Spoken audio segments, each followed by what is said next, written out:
Some stories change the way you think, some conversations change the way you feel, and some words stay with you forever. Hello, everyone. Welcome to Motion Micc, a place where words move, stories breathe, and conversations transform lives. I'm Jessica, and here we talk about real emotions, real struggles, real growth through powerful English conversations, life lessons, and heart-touching stories. If you want to think better, speak better, and feel deeper, you're in the right place. Let's begin today's journey. Ethan, do you think fluency in English is about speaking fast? Honestly, no. I think that's one of the biggest misunderstandings. People think if they speak quickly, they sound fluent, but fluency is more about clarity and comfort. Exactly. I've noticed that some people speak slowly but still sound very fluent because their thoughts are organized. Yes, fluency is really about how naturally your ideas connect. If your sentences flow smoothly and you don't struggle too much to find words, that's fluency. I agree. When I was learning, I used to translate every sentence from my native language into English before speaking. That made me slow and nervous. That's very common. The moment you stop translating and start thinking directly in English, everything changes. But that's difficult at first, right? It is, but you can train your mind. Start with simple things. For example, when you wake up, describe your day in English inside your head. Say, I need to brush my teeth. I have a meeting at 10. Small thoughts. That's a good exercise. I also think listening helps a lot. Absolutely. Listening builds rhythm. When you listen to natural conversations, you learn how sentences are connected. You learn expressions, pauses, and tone. Sometimes learners focus too much on grammar rules. Yes, grammar is important, but overthinking grammar during conversation blocks fluency. When speaking, communication is more important than perfection. So you're saying mistakes are okay? Definitely. Mistakes are part of learning. Even native speakers make mistakes. The goal is to be understood, not to be perfect. I like that. When I stopped fearing mistakes, I started speaking more confidently. Confidence plays a huge role. If you hesitate too much, your listener feels your uncertainty. But how do we build confidence? Practice in a safe environment. Talk to yourself. Record your voice. Have small conversations daily. The more you practice, the more comfortable you become. Recording yourself can feel awkward, though.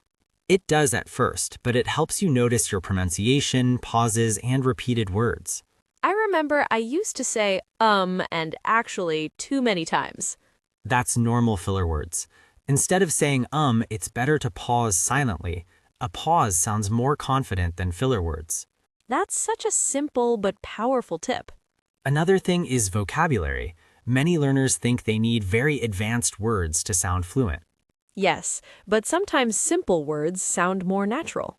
Exactly. Fluency is not about complicated vocabulary. It's about using the right words at the right time. So instead of trying to impress, focus on expressing. Perfectly said. Focus on expressing your idea clearly. What about pronunciation? Pronunciation matters, but clarity matters more than accent. You don't need a foreign accent to be fluent. You just need to pronounce words clearly. That removes a lot of pressure. It should. English belongs to everyone who speaks it. I love that thought. Also, learning common phrases helps. For example, instead of building sentences from zero, use ready phrases like, in my opinion, to be honest, I believe that, or it depends. Yes, those phrases give you thinking time, too. Exactly. They help you structure your speech. I think another problem is overthinking what others will think. Fear of judgment is real, but most people are too busy thinking about themselves to judge you. That's so true. When you focus on connection instead of correctness, your fluency improves naturally. Connection instead of correctness. That's powerful. Because language is a tool to connect, not to perform. Sometimes learners compare themselves with others who speak better. Comparison slows progress. Everyone has a different starting point and pace. So what should they focus on? Focus on consistency. Even 15 minutes of speaking practice daily is better than 2 hours once a week. Consistency builds habit. Yes, and habit builds confidence. What about thinking speed? Some people say they know English but can't respond quickly. That improves with exposure. The more conversations you have, the faster your brain processes language. So fluency is really about repetition and comfort. Exactly. Repetition creates familiarity. Familiarity creates ease. I like how simple that sounds.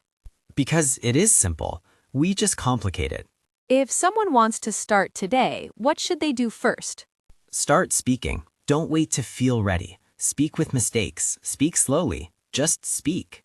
And maybe choose simple topics like daily routine or hobbies. Yes, familiar topics reduce pressure. What's one mindset shift that changes everything? Stop trying to sound perfect. Start trying to sound real. That's beautiful. Because fluency is not about sounding like someone else. It's about being yourself in English. I think that's the key, being yourself. Exactly. When you stop pretending and start expressing, your natural rhythm appears. So fluency is not a destination. No, it's a journey. Even fluent speakers keep improving. That makes learning feel less stressful. It should be enjoyable. Language is about sharing stories, ideas, emotions. And conversations like this help. They do, because real conversation teaches more than textbooks sometimes. I feel like fluency is more about mindset than grammar. I agree. A confident beginner often sounds better than a nervous advanced learner. That's so true. So the secret is simple. Practice daily, think in English, don't fear mistakes, and focus on connection. And enjoy the process. Always enjoy the process. I feel like this conversation itself shows that fluency is calm and natural. Yes, it's not loud or rushed, it's steady. Steady and confident. That's the goal. You know, Ethan, all this talk about fluency reminds me of something that happened to me a few years ago. Oh, this sounds interesting already. It was actually one of the most embarrassing and emotional days of my life. Now I really want to hear it. It was just my first week at a new office. Everyone spoke English very confidently. That can feel intimidating. Very intimidating. I understood everything, but when it was my turn to speak, my mind would go blank. That blank mind moment is real. Exactly. So one day, my manager asked me to introduce myself in a team meeting. Classic situation. Yes, I had prepared my introduction perfectly at home. I practiced in front of the mirror. I sounded fluent, confident, impressive. Mirror practice always feels powerful. Yes, but when I stood up in the meeting room, something strange happened. Let me guess, your brain disappeared? Completely vanished. Instead of saying, I'm excited to work with all of you, I said, I'm excited to work on all of you. Wait, what? Yes, the whole room went silent for 2 seconds, and then everyone started laughing. Oh no. I realized immediately what I said. My face turned red. I wanted the floor to open and swallow me. That's painfully funny. At that moment, I felt so embarrassed that I almost stopped speaking. What did you do? For a few seconds, I froze. Then I laughed at myself and said, sorry, I meant work with you, not on you. That was smart. And something interesting happened. The laughter became warmer, not mocking, just friendly. Because you owned the mistake. Exactly. That day, I learned something important. Fluency isn't about never making mistakes. It's about handling them confidently. That's such a powerful lesson. But the emotional part came later. There's more? Yes. After the meeting, one senior colleague came to me quietly. What did they say? She said, don't worry, on my first day, I accidentally said I was married to my laptop instead of married with 2 kids. That's amazing. We both laughed so hard, and she told me something I'll never forget. What was it? She said, confidence grows after embarrassment, not before it. That's deep. It changed my mindset. I stopped fearing small mistakes. I started speaking more. And your fluency improved naturally. Yes, because I stopped protecting my ego. That's the emotional growth part. Exactly. Sometimes the moment that embarrasses you becomes the moment that frees you. I have a story too. Please tell me it's equally embarrassing. Oh, it is. Good. When I was younger, I tried to impress someone by using advanced English vocabulary. That already sounds dangerous. Very dangerous. I had memorized the word meticulous. That's a good word. Yes, but I didn't fully understand how to use it. So during a presentation, I said, I'm a very malicious person about details. No. Yes, I confused meticulous with malicious. That changes the meaning completely. Exactly. Instead of saying I pay attention to details, I basically said I harm people carefully. That's both scary and funny. The worst part was that I didn't realize it immediately. People were looking at me strangely. Did someone correct you? After the presentation, my friend pulled me aside and explained. How did you feel? Embarrassed at first, but then I laughed for days, and I never forgot the difference between those two words again. That's true. Emotional memory helps learning. Exactly. Mistakes create strong memory connections. You know what's beautiful about these stories? What? They show that fluency is not built in silence. It's built in real moments, awkward, funny, emotional moments. Yes. If you avoid speaking because you fear embarrassment, you avoid growth. And honestly, those embarrassing stories become our favorite stories later. That's so true. We laugh at what once made us nervous. I think that's why real-life conversations teach more than grammar books. Because they include emotion. Emotion makes language alive. And when language becomes alive, fluency follows naturally.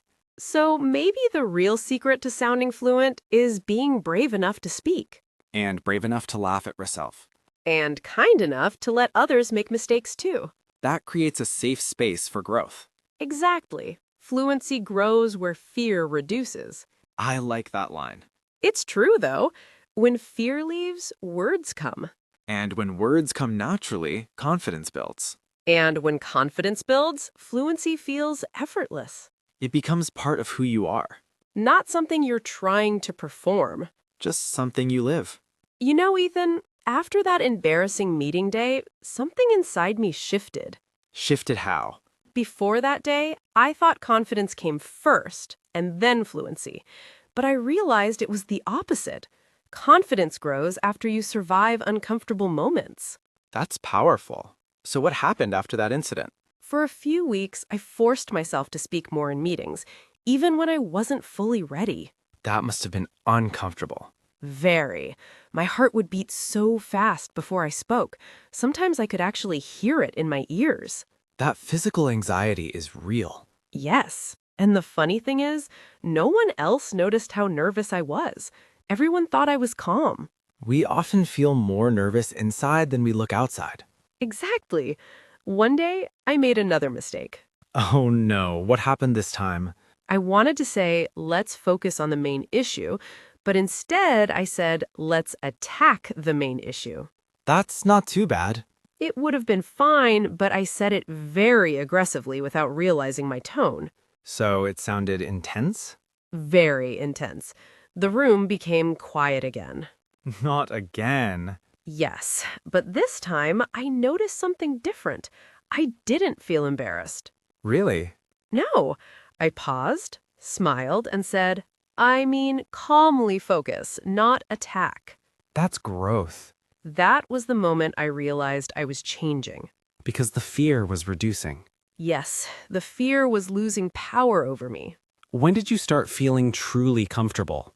It wasn't sudden. It was gradual. Small improvements, small wins. Can you describe one of those small wins? One day during a client call, the client asked an unexpected question. Earlier, I would have panicked. And this time? I didn't know the exact answer, but instead of freezing, I said, that's a great question. Let me check the details and get back to you. That sounds professional. Yes, but for me, it was huge. I didn't try to speak perfect English. I focused on handling the situation calmly. And that's fluency, responding naturally. Exactly. That day, after the call, I sat alone at my desk and smiled. Why? Because I remembered the girl who once stood in a meeting and mixed up simple words, and now I was handling clients confidently. That's emotional. It did. I almost cried, not from sadness, but from pride.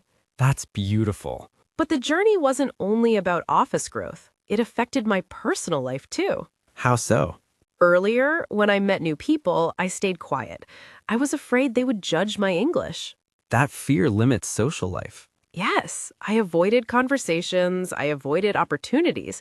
Sometimes I even avoided friendships. That's heavy. It is. Language is not just about speaking, it connects you to people.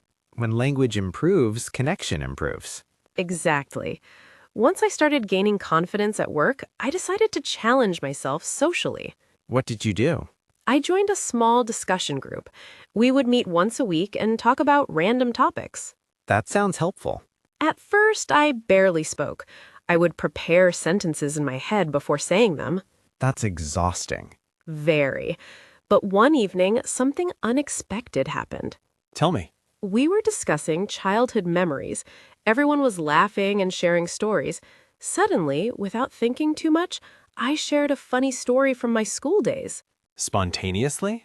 Yes, no preparation, no translation, just natural speaking. That's a breakthrough moment. It was. And people laughed, not at my English, but at the story.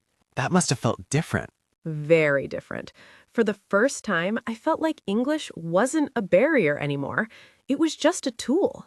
That shift changes everything. It really does. I realized I had spent years thinking English was a test. Instead of a bridge. Exactly. I treated it like an exam where I had to score marks. But in reality, language is about sharing experiences. Yes. Once I stopped trying to impress and started trying to connect, fluency came naturally. Did you ever look back at your old self during that journey? Many times.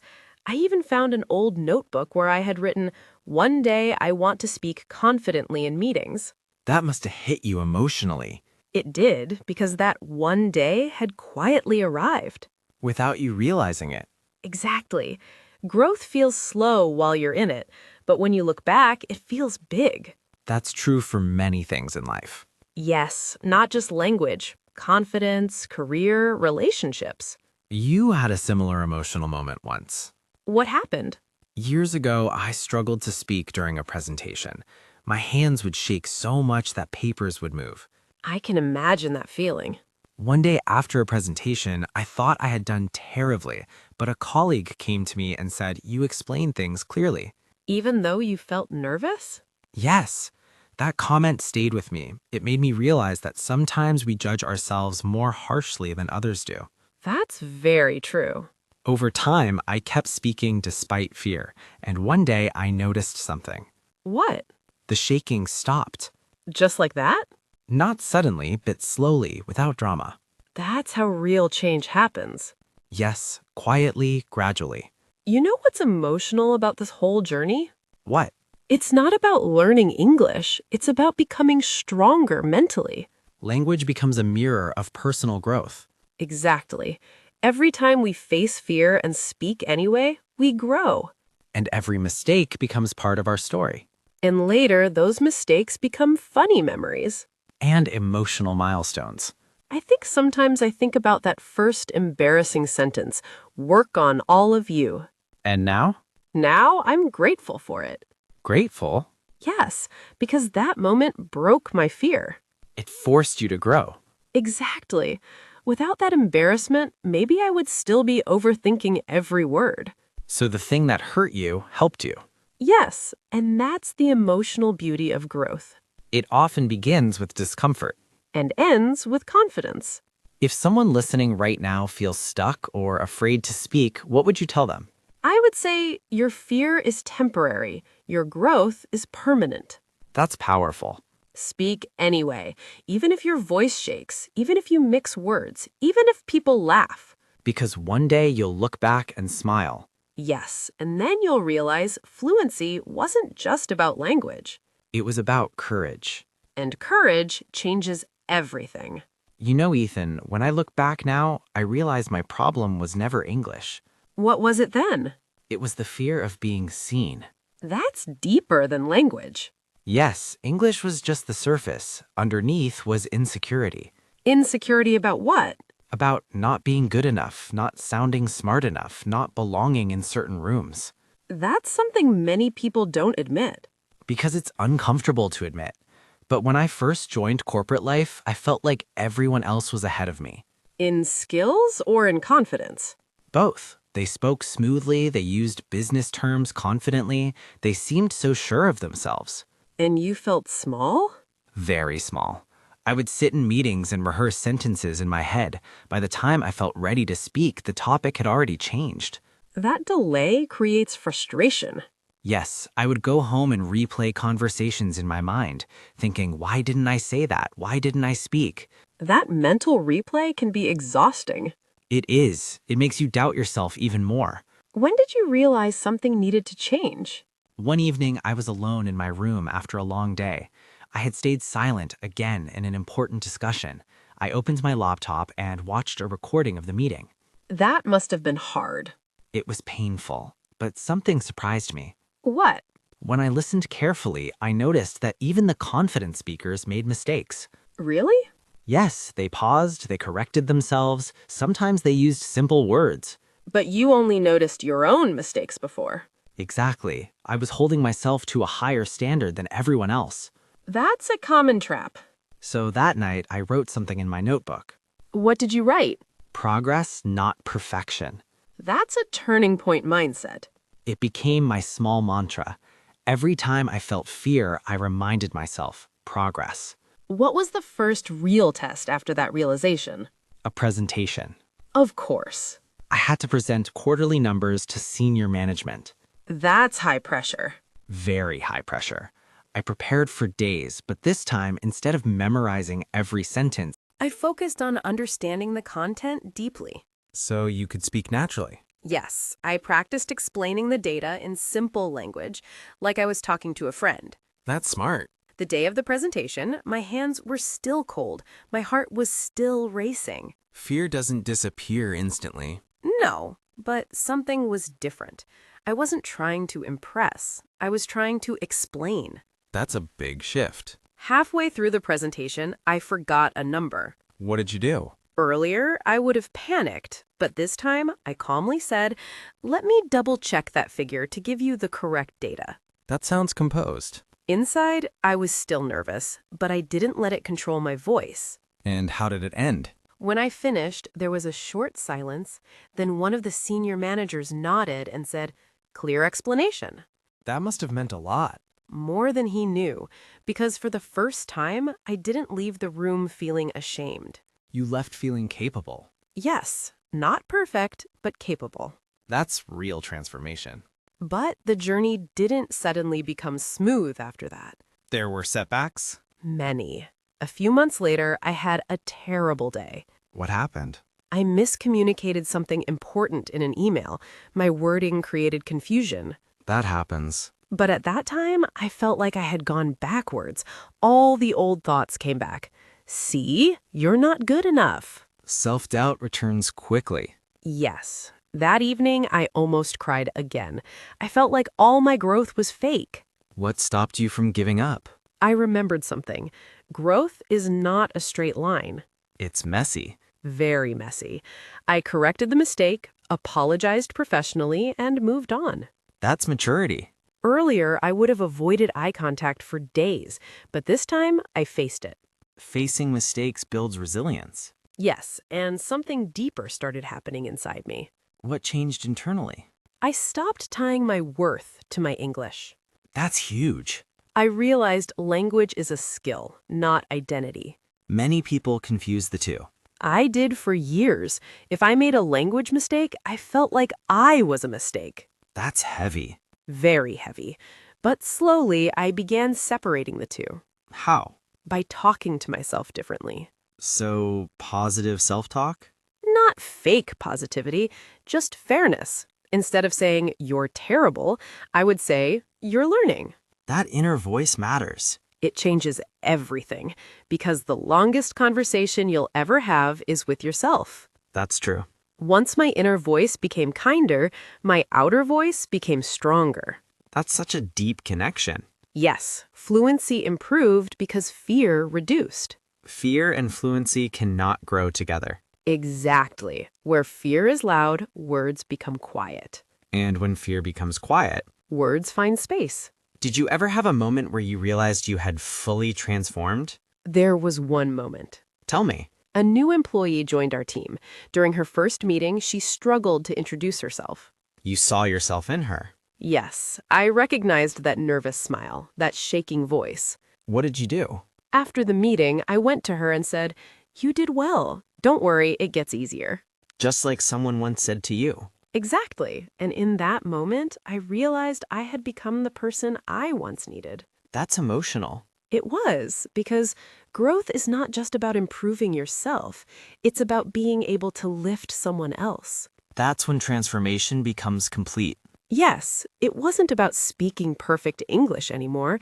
It was about confidence, empathy, and courage. Language became secondary. Yes, the real transformation was internal. Do you still get nervous sometimes? Of course, before big presentations, I still feel that familiar tightness in my chest. But now, Now I see it differently. I don't call it fear, I call it energy. that reframing changes everything. Yes, instead of thinking, I'm scared, I think, I care. That's beautiful. Because nervousness often means something matters to you. And caring is strength, not weakness. Exactly. If you could go back and talk to your younger self, the one sitting silently in meetings, what would you say? I would say you are allowed to take space. That's powerful. I would say your voice deserves to be heard, even if it shakes. That line alone could change someone's life. Because for years, I thought I had to earn the right to speak. But you already had that right. Yes, we all do. That's the deepest transformation, realizing you belong. Exactly. Fluency gave me words, but courage gave me belonging. And now, Now, when I speak, I don't try to sound impressive. I try to sound honest. and honesty is the most fluent language of all. Yes, because when you're honest, you stop performing. And when you stop performing, you start living. And when you start living, your voice becomes natural. That's a full circle journey. It is, from silence to fear, to embarrassment, to courage, to confidence, and now to empowerment. And now to empowerment. Yes, So maybe the real lesson isn't how to speak fluent English. maybe it's how to become fluent in believing in yourself. That's the transformation. And once that happens, the words follow. Remember, fluency is not about perfect grammar. It's about confidence. It's about clarity. It's about courage. And you are building all three. Subscribe to Motion Micc, turn on the notification bell, and join our growing community of confident speakers. See you in the next powerful conversation.